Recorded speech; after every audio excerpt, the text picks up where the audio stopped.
आज जागतिक संगीत दिन। यानिमित्त आज आपण भेटणार आहोत वयाच्या 13व्या वर्षी तब्बल 27 वाद्य वाजवणाऱ्या एका संगीत वेड्याला। प्रसिद्ध बासरी वादक पंडित हरिप्रसाद चौरसिया, संगीतकार अजय अतुल यांच्यासारख्या दिग्गजांनी कौतुक केलेला हा वाद्यांचा जादूगार आहे तरी कोण? पाहुयात एस न्यूजचं हे विशेष वृत्त। बासरी सनईपासून वेगवेगळ्या प्रकारच्या सॅक्सोफोन पर्यंत, हार्मोनियम, संतूर, पियानोपासून ते गिटारपर्यंत आणि ड्रम्सपासून क्लॅपबॉक्सपर्यंत, फुंकवाद्य, तंतुवाद्य आणि तालवाद्य या वाद्यांच्या प्रकारांमधली एक दोन नव्हे तर तब्बल 27 प्रकारची वाद्य वाजवणारा हा आहे अरहन मिठारी। कोल्हापुरातील आशिष आणि अनुराधा मिठारी या दाम्पत्याचा मुलगा। वाद्यांवर बेमालूमपणे हुकूमत गाजवतानाच वयाच्या अवघ्या 13व्या वर्षी एखाद्या जाणकार संगीतकारासारखी समज असणारा अरहन अफलातून आहे।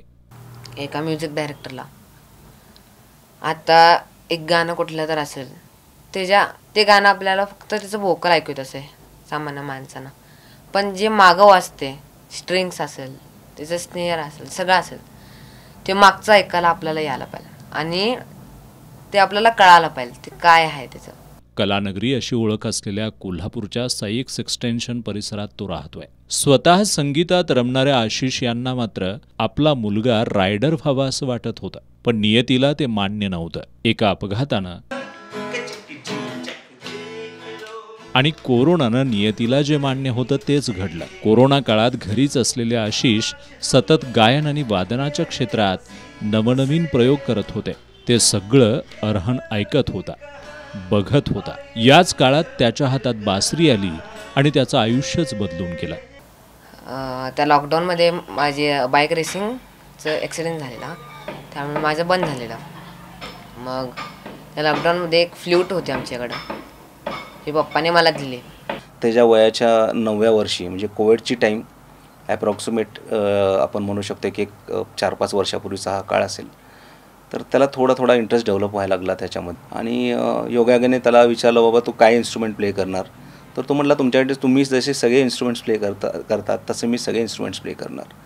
तर मी म्हटलं ठीक आहे, सुरुवात आपण ह्याची परीक्षाच घ्यायची, तर मग विंड इन्स्ट्रुमेंटपासून आपण सुरुवात करूया म्हटलं आणि त्याला फ्ल्यूट प्ले करायच्यासाठी एक छोटंसं आव्हान दिलं।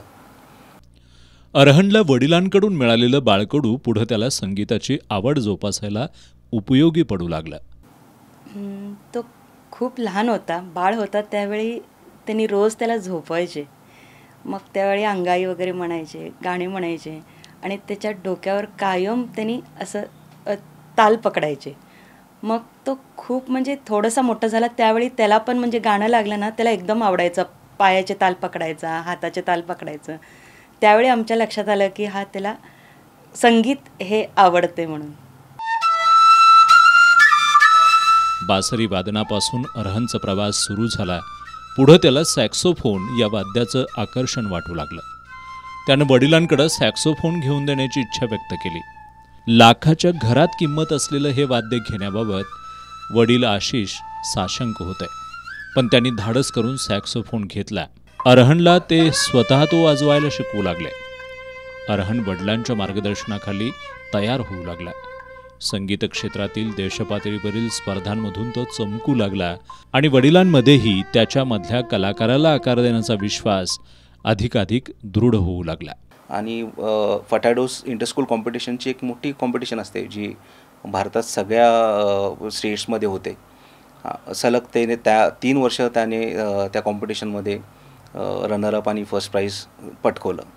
आणि योगायोगाने त्याचा जो व्हिडिओ त्यांच्या पोर्टलवर होता तो फर्स्ट व्हिडिओ ऑलमोस्ट त्याला 20 लाख व्ह्यूज मिळाले आणि that was the highest views on the portal for फटाडोज। सो त्या सगळ्या गोष्टी आम्हाला दिसू लागल्या की ह्याचा म्युझिकल करिअरशी फार मोठा काहीतरी वाटा आता आपण त्यामध्ये फक्त त्याला पुश करणं हा आपला पार्ट राहील।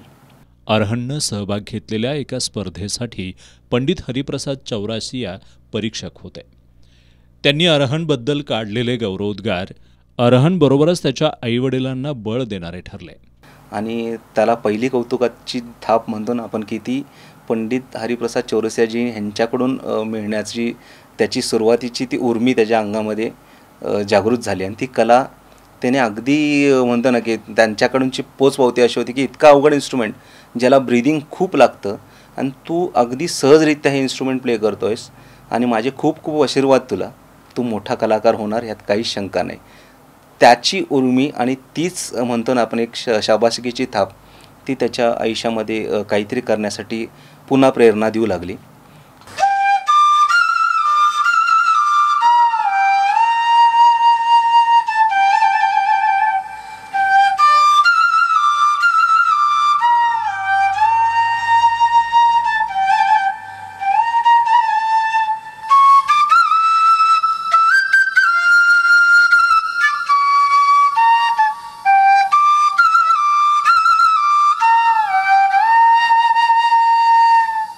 अरहन दिवसागणिक हातात येईल ते वाद्य आपलंसं करू लागला.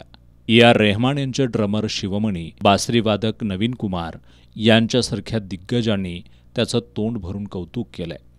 आता मी खूप मोठ्या म्हणजे कलाकारांना भेटलो आहे. जसं की आता पहिला भेटलेलो तेव्हा शिवमणी AR म्हणजे ड्रमर, त्यांनी म्हणलेलं मला, मी पहिला त्यांचा शो झाला, आम्ही भेटायला गेलो त्यांना बॅकस्टेजला. सर चालले होते, मी म्हणलं सर प्लीज म्हणले मला असं विचारायचं मला भेटायचं होतं. मग त्यांनी आले, मी म्हणलं असं सॅक्सोफोन वाजवतो मी, प्ले करतो खूप अगोदर. आणि त्याने म्हणले मला हम एक बार दोनों मिलके स्टेज पे परफॉर्म करेंगे एक दिन. AR माझे नवीन कुमार फ्ल्युटिस्ट, त्यांना भेटलो, त्यांचे सेशन्स होते पुण्याला. स्वतः एकलव्यासारखं गायन वादन कंपोजिंग शिकून आपल्या मुलाला घडवणाऱ्या आशिष यांचं कौतुक करावं तेवढं कमीच आहे.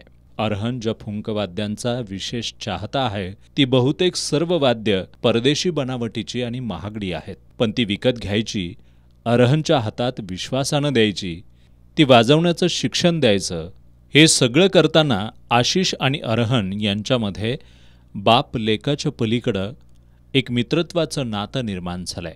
3-3.5 वर्ष आता मी अजून आता ते गल्लीत जात नाही, कुठं जात नाही, खेळत नाही, फक्त शाळेतले मित्रच, फक्त शाळेत खेळलो काय असेल ते, ना गल्लीत जायचं नाही कुठं.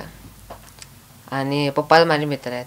बऱ्याच गोष्टीत मला त्याच्या लहानपणासारखा मी मित्र म्हणून, एक वडील म्हणून नाही तर त्याचा मित्र म्हणून मी त्याच्याशी वागतोय आणि त्याला शिकवतोय. एक गुरु म्हणून शिकवतोय, त्यावेळी मी वडील नसतोय, आणि ज्यावेळी मी वडील म्हणून असतोय त्यावेळी त्याचा मित्र असतोय, वडील नसतोय.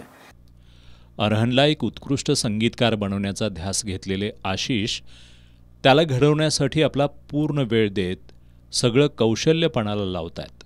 तर अरहनची आई अनुराधा घर आणि व्यवसाय सांभाळण्याची मोठी जबाबदारी पार पाडतायत.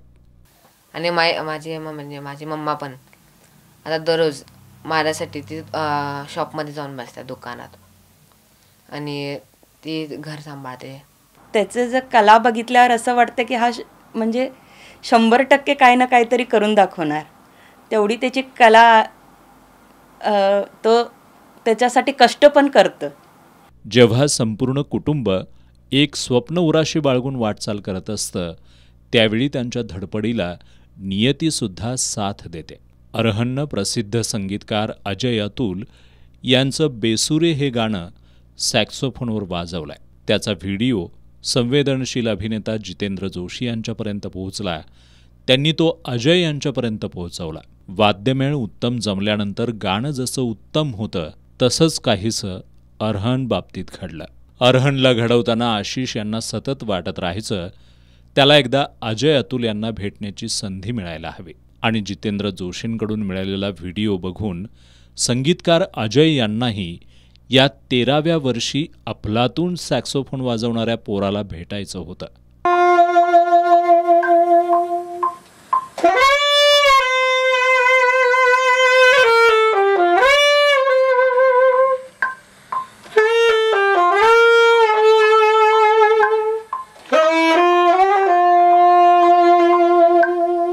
काही महिन्यांपूर्वी कोल्हापुरात अजय अतुल एका कार्यक्रमासाठी आले होते. त्यावेळी आशिष आणि अनुराधा हे दोघे अरहनसह त्यांना भेटायला फडतरे मिसळच्या दारात जाऊन उभे राहिले. अजय अतुल यांना देव मानून संगीत साधना करणाऱ्या अरहनला त्याचा देव इथं भेटला.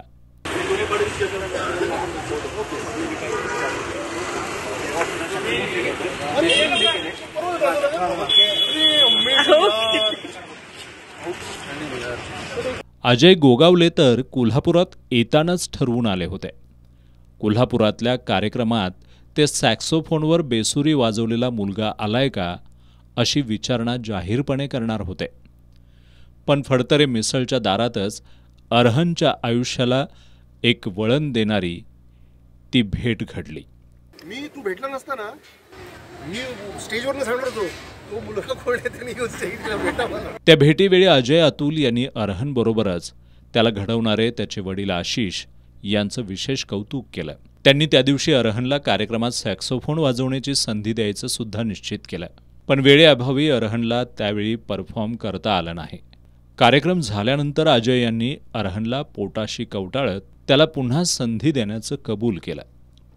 छान वाजवतो आज नाही जमलो पुढून या पुढे भेटू तो नंबर तुला दिला घे ना एक मिनिट प्लीज प्लीज मला नंतर सांगितलं तुमच्याकडे नंबर आहे मला फोन करा मुंबईला नक्की. या सगळ्यामुळं अरहनला एक प्रकारे अजय अतुल यांच्या रूपानं गॉडफादरच मिळाला. कोल्हापूरच्या सेंट झेवियर स्कूलमध्ये शिकणारा अरहन आता 8वीतून 9वीत गेलाय. त्याच्या वयाची इतर मुलं काय करतात हे वेगळं सांगायला नको. पण अरहनचं ध्येय निश्चित आहे. त्याचे कष्ट आणि आईवडिलांच्या साथीमुळं त्याचा ध्येयाकडे जाण्याचा मार्ग अधिक प्रशस्त होत चाललाय. आता तर आशिष यांनी हा मार्ग अधिक प्रशस्त करण्यासाठी या मार्गातला पारंपरिक शिक्षणाचा अडथळाच दूर करण्याचा निर्णय घेतलाय. त्यांनी इतरांना धक्कादायक वाटेल पण अरहनसाठी अतिशय उपयुक्त ठरणारा होम स्कूलिंगचा निर्णय घेतलाय. त्याला त्याचं ड्रीम आहे त्याला म्युझिक डिरेक्टर व्हायचं आहे. तर निश्चित आपला दिवसातला एक 24 तासाचा पिरियड ज्यामध्ये आपण एक 12 तास ॲक्टिव्ह असतो.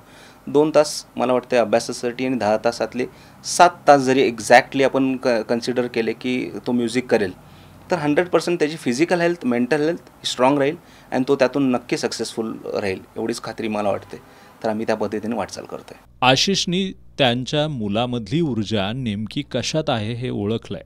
त्यामुळे ते इतर पालकांनाही आपल्या मुलांमधलं वेगळेपण शोधा असं आवाहन करतायत. मला प्रत्येक पालकाला एकच सांगायचं आहे.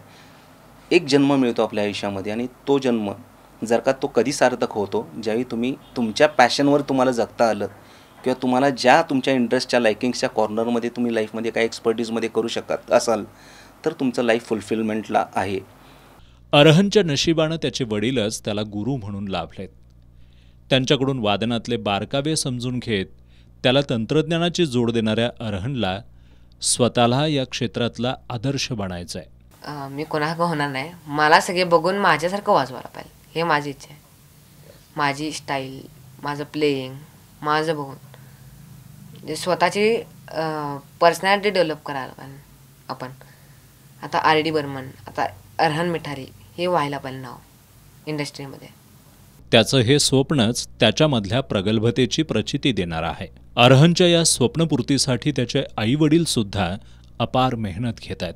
अरहनला एक कलाकार म्हणून घडवताना आशिष आणि अनुराधा त्याला माणूस म्हणून घडवताना कुठंही कमी पडताना दिसत नाहीत.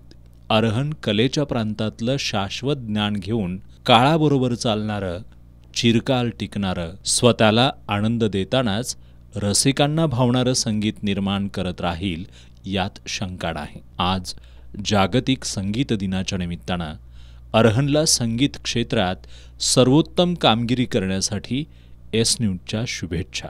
एस न्यूजसाठी कॅमेरामन जितेंद्र शिंदेसह कृष्णा जमदाडे.